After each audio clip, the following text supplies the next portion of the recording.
Hi, my name is Paul Taylor, and some of you are aware of me that I am an injured worker and I have been for more than 25 years.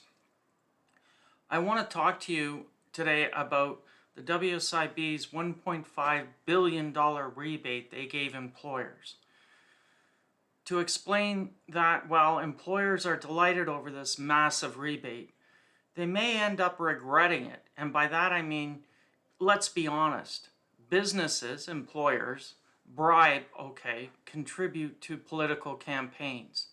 And in doing so, they've influenced our government over the last 30 or 40 years to change the workers' compensation system to that of one that is, well, let's just say pre-workers' compensation.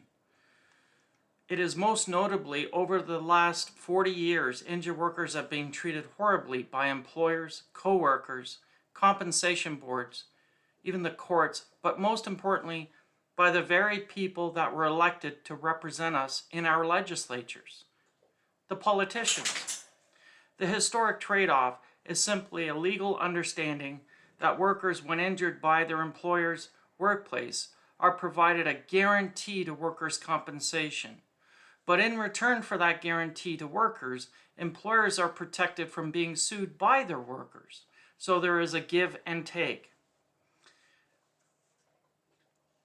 Since 1990, legislatures have changed legislation and covertly moved away from this historic trade-off. In doing so, they have breached the agreement and opened employers up to civil lawsuits. For example, in Ontario, since 1990, Ontario's legislature has completely changed workers' compensation system from one that provided equal protection to employers and workers to one that provides absolute protection to employers and nothing for injured workers. If you get hurt today, you're expected to go back to work tomorrow with no compensation. You have no right to compensation, even though it's there, because it's a catch-22 in the law. By this I mean prior to 1990, workers, when injured at work, stayed home until they got better and were cared for and provided for by the Workers' Compensation Board. Then, and only after workers were fully recovered would they return to their work. This is something that most workers, especially young workers, are unaware of. However, in 1990, Ontario's legislature implemented a forced return to work program. They don't like that term, but quite honestly, I don't care because that's the truth. Get back to work or starve to death. That's a forced program. These programs were forced onto Ontario's hardworking, dedicated workers, whose only wrong was they got hurt at their employer's workplace. It wasn't their fault. They have no control over the workplace. In fact, most of the time now, workers today are being intimidated, harassed, and coerced in not refusing unsafe work. Then in 1998, the legislation in Ontario got even more aggressive against injured workers, punishing them for not cooperating in anything the WSIB wished, even if this was illegal of the WSIB to order of an injured worker. More disturbingly, in 2010, Ontario's WSIB implemented a new covert policy that everyone works regardless of their condition or ability to work. Now, when you challenge the board, they will say, no, that's not true. We have workers that go that stay home and are unemployable, but the numbers dramatically changed from 2009 to 2010 and onward. Even now, it's almost impossible for you to get declared unemployable so you can recover temporarily or even permanently.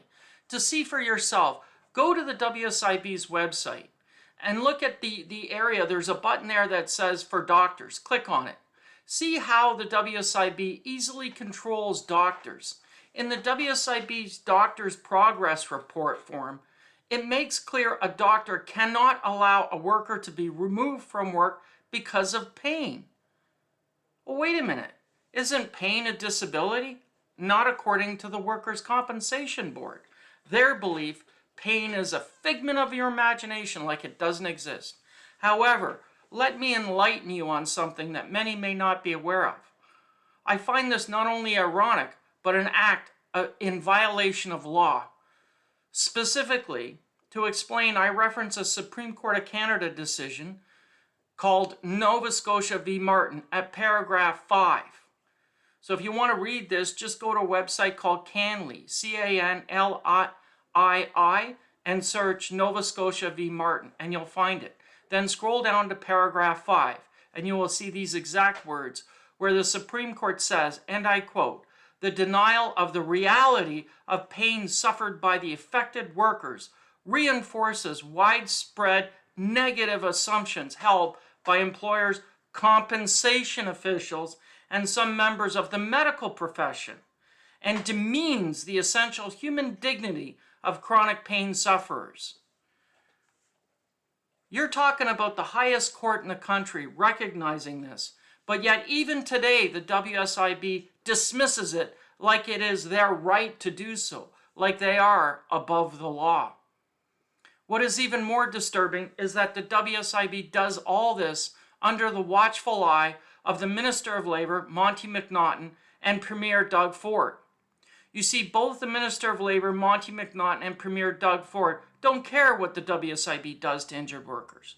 All you have to do is look back in the last 5 years, and that would convince you of that fact. They did nothing during the pandemic to help injured workers in any way, and they certainly did nothing when we hit record inflation rates.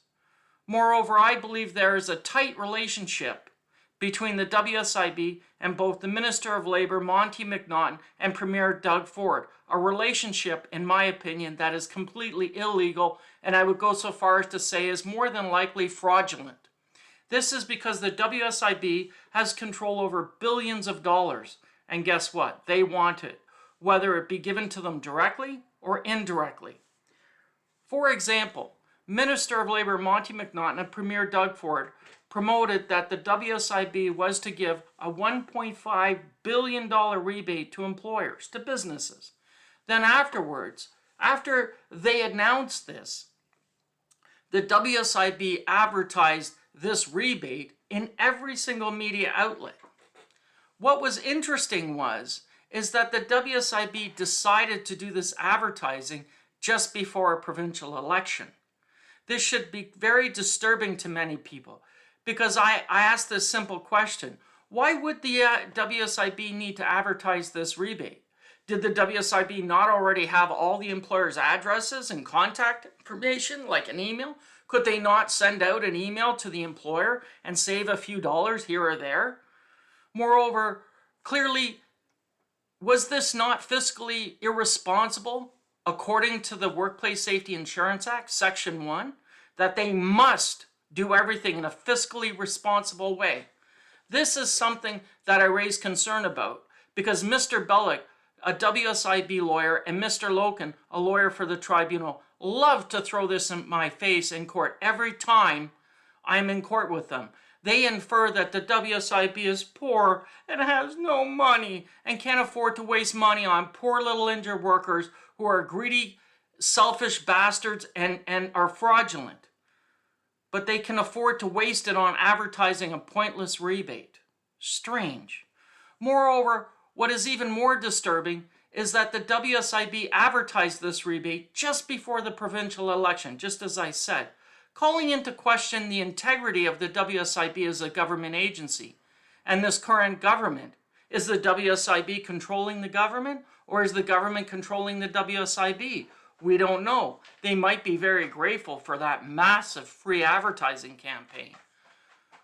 Now, mind you, I did ask the WSIB under a Freedom of Information request and paid my $5. For how much did they spend? That's all I wanted to know. I didn't want to know what media company they paid, what type of media they used. I didn't want to know anything. All I wanted was the total dollar amount.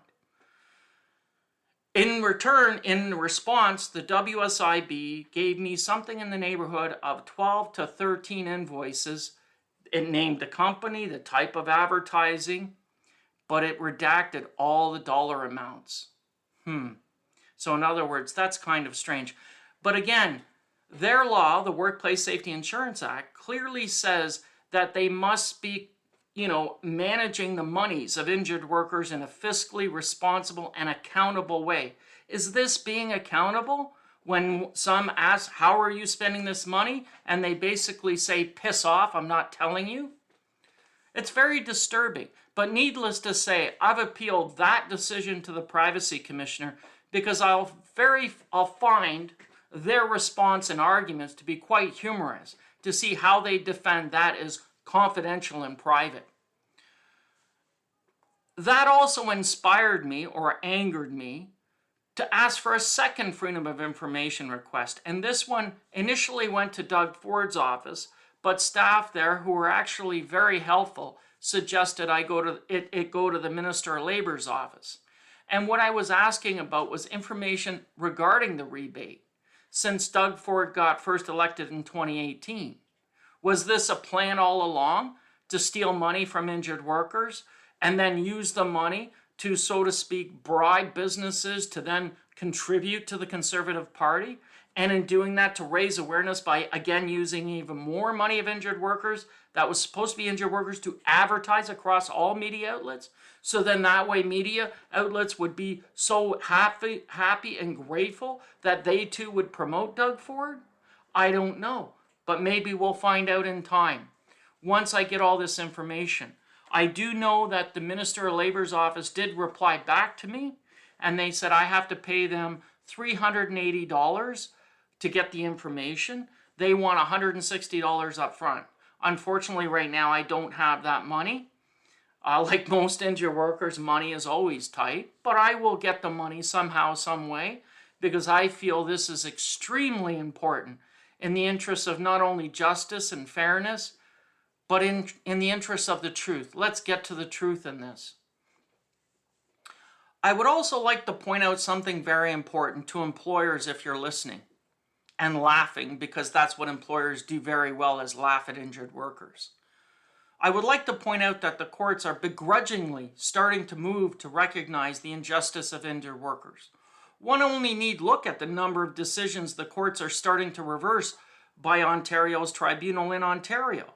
Look at Ferreira v. WSIAT, where the divisional court chastised the tribunal for becoming doctors and making medical decisions which they had no right to do, because the tribunal accused the worker of faking their injuries, and as a result, the tribunal completely ignored all the medical evidence because they thought he was faking.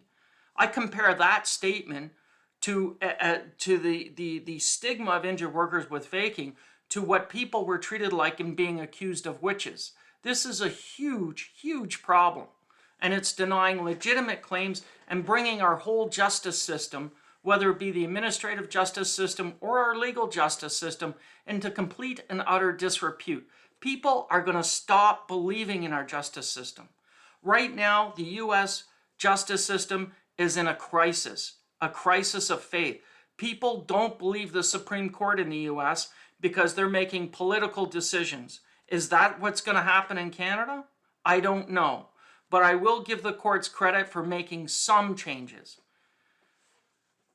They would have never have done this in the past. The courts are reversing decisions because they have no choice. They are forced to follow the law. They are forced to follow higher court directives, specifically the Supreme Court decision in 2019 that told the courts how to deal with administrative decisions. Moreover, the courts are starting to realize how bad things really are with injured workers, how the monies are being stolen by the WSIB and given to big corporations, and maybe even being used to influence a provincial election.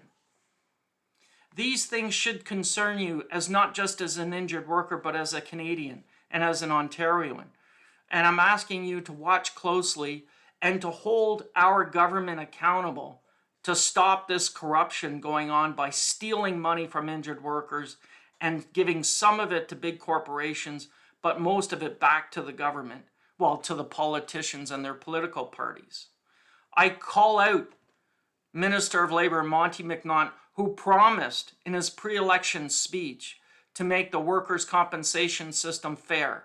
Stop this corruption of accusing injured workers of faking. How would you like it if I went up to you and said your wife is a witch and then called the Crown Attorney and had her convicted of being a witch? You would be outraged. Is it any different than accusing an injured worker of faking, especially when they have piles and piles of medical evidence showing that they're severely injured and in pain? Is it not a right of a human being to say they have a disability? I guess not to you, Mr. Monty McNaughton, Minister of Labor. And same to you, Mr. Doug Ford. It's clear you don't care about workers because you never mention us. Just like the Minister of Labor, we don't exist to you. We're nothing but garbage and a waste of time. I think you need to change your attitude now because injured workers are getting pissed off. You give billions to employers and you give us nothing. You don't even help us. You lie to us. Thank you.